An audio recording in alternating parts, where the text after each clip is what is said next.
Well, Lindsay and I met almost 2 years ago, so June of this year will make 2 years. We actually met on a lesbian dating app called Her, and It was my birthday. It was her birthday, yeah. I asked her if she had any plans, and she is a mother of twin girls, so she's like, I don't have any plans, I'm just going to hang out with my kiddos tonight. So I asked her out on a date. I said, if you can find a babysitter, I'd love to take you out on a date. And I moved the mountains to find a babysitter. I was not going to miss out on this. We had an instant connection, love at first swipe, so. We've been together ever since that first night. Well, we originally were going to get married on April 10th, which is Good Friday, or was Good Friday. It's really special to me personally, but we also thought it was hilarious to have a gay wedding on Good Friday.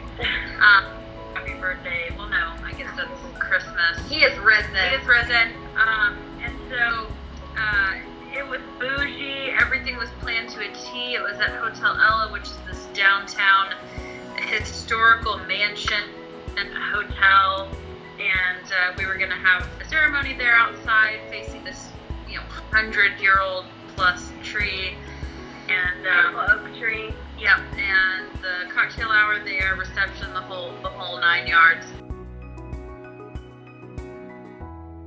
We kept watching what was happening with coronavirus and realized this is coming to our country.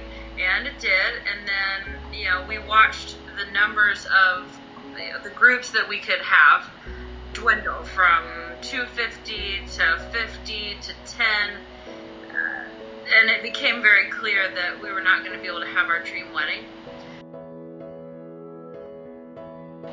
We played around with a few different ideas, but it was really important to us, not only to be married, but to commit our lives to each other in front of our family and friends. And so we tried to find a workaround. Nothing was really working. And then Austin put the shelter-in-place order in place.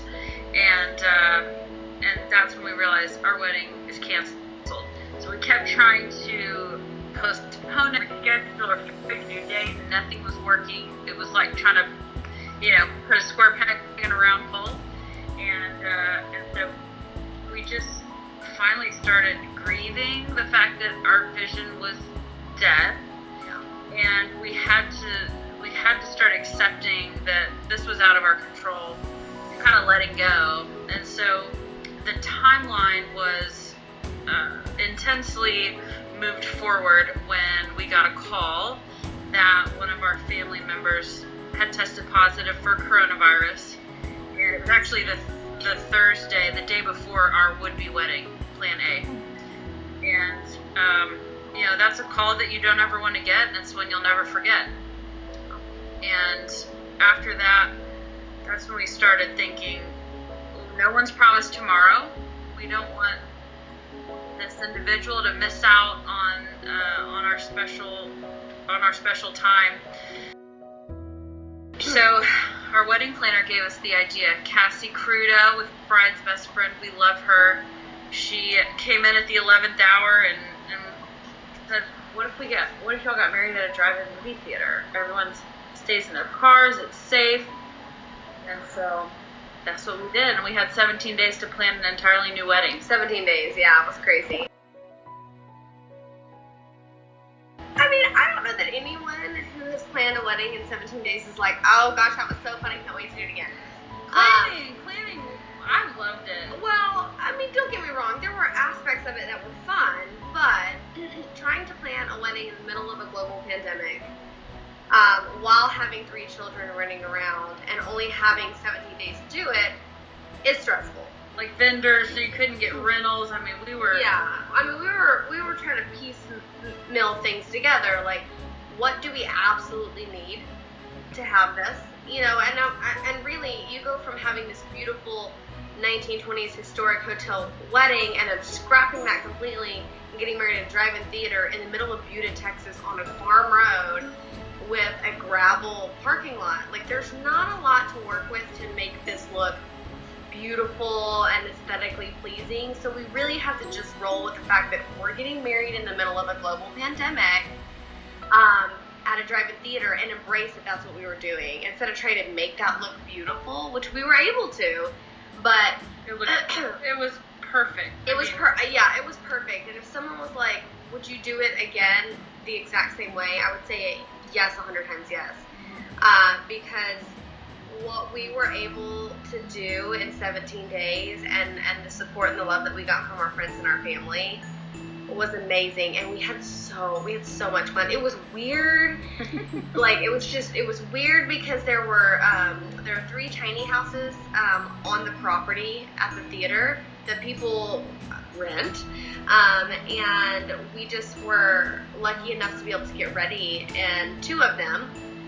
So, it's hot in Texas right now. So, she was like, one of the owners was like, you're welcome to use the tiny houses. Nobody's renting them to get ready in. So I got ready in a Star Wars themed, because of course they're movie themed. You're at a drive-in theater.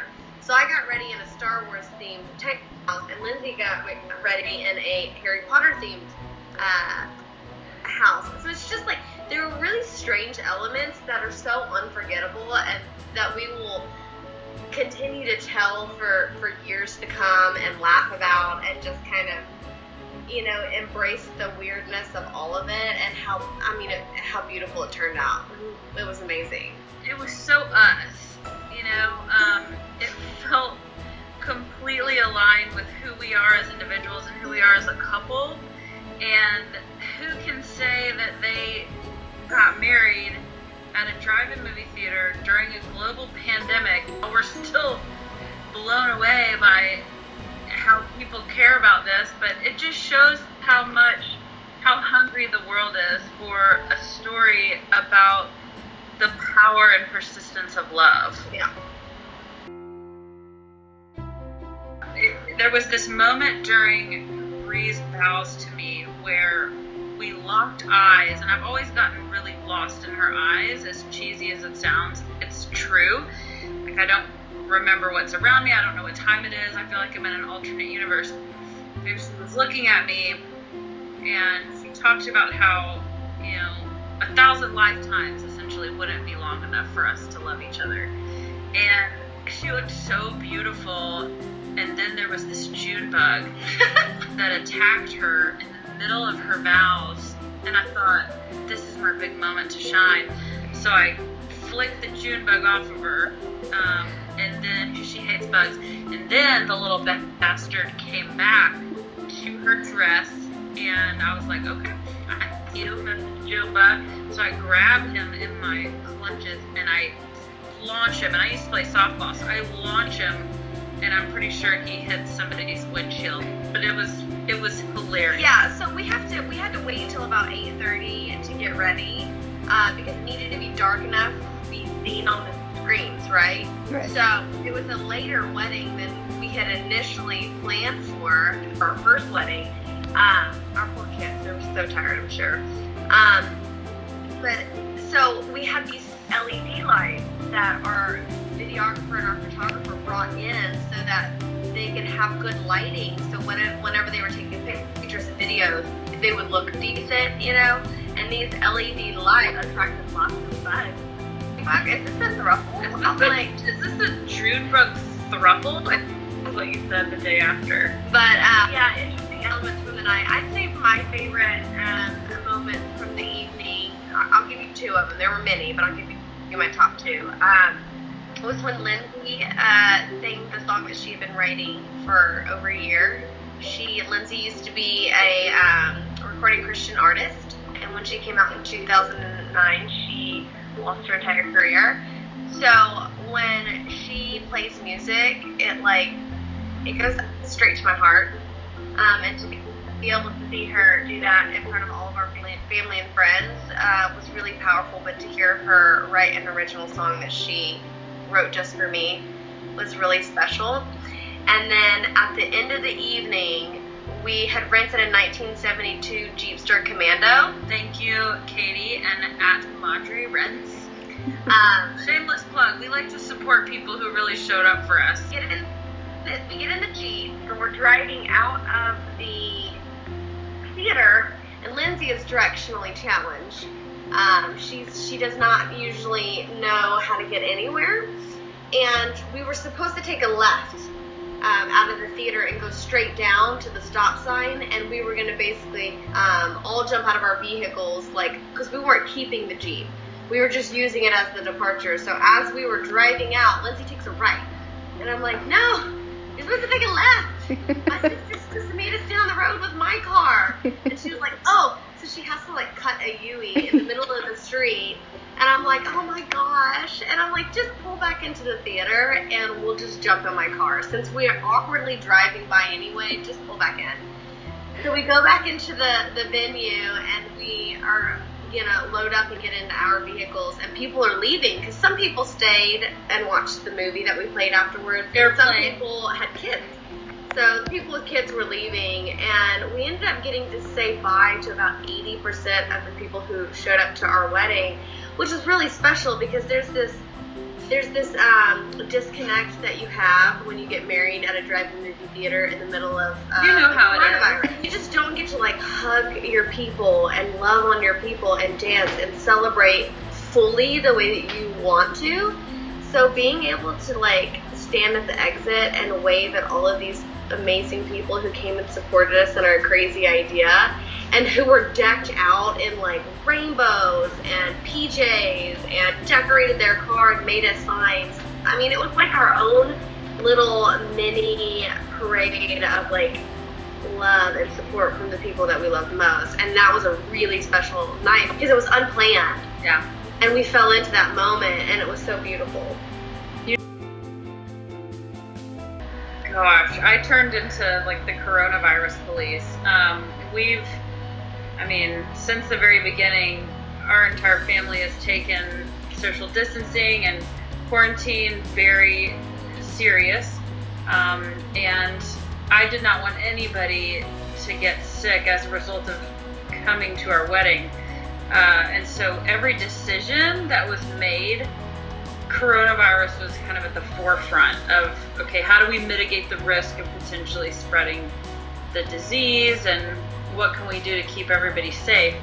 And so, the stage, I'll say stage in quotes, we have had to kind of build It was a makeshift stage. It was not sturdy, but we had to build it in such a way where our officiant was, at least 6 feet away from us. Everybody had separate microphones, so our best friends who gave the toast, they had a separate sanitized microphone. We didn't get to hug them. We didn't, hug or touch anybody. Obviously, me and Bree did, and our kids were there, but we've all been quarantined together. And everyone had to stay in their vehicles. We kind of put the fear of God in everybody. If you get out of your vehicles, you have to leave you our will wedding. Be sprayed down with Lysol and toast with Yeah, that's right. And then the bathrooms, it was only one person could go at a time, and they had staff that cleaned the bathroom between uses. The employees delivered food with gloves and masks, and they put the food on the hood of the car. And Doc's is considered an essential business because they have a full scratch kitchen. And so our few vendors, we had to space them out for when their delivery times delivered things, because we couldn't have more than 10 people at a time. So we had masks. It was crazy to watch our wedding planner do the whole event with a mask. Our videographer, the news was there, but they had to stay far away. Yeah, it was wild. Even my mom, she lives out of state, and she self-quarantined for 14 days before she got here because we needed her help, obviously, and I wanted my mother to be here. So she came and helped with the kids, but she was like, do you think that I can sit up there with the kids and be close to the stage when you guys get married? And I was like, Mom, that maxes us out with our 10 people limit outside of the vehicles. I was like, we didn't count you as that. I said, so you can't do that, but you have a front row parking spot and you get to see it from the car. So it made me feel bad because I didn't anticipate that she would ask that. I understand why she did, but to be no, sorry, Mom, you have to watch from the car. So we've gotten a lot of flack for, can't believe y'all would do this, and yeah, who would get married in the middle of a pandemic? Why wouldn't you just who would do this? And we have our own reasons, and we are not strangers to being judged. At this point, that doesn't even faze me. We've, gotten some cyberbullying and hate comments and whatever. And it's just like, you know what? We did what we felt was right in our heart, and that never let us down. And it ended up working out so much better than Plan A. And we did everything we could do to keep people safe. Yeah, and we had a blast doing it. So now we got married. We're wives. My wife.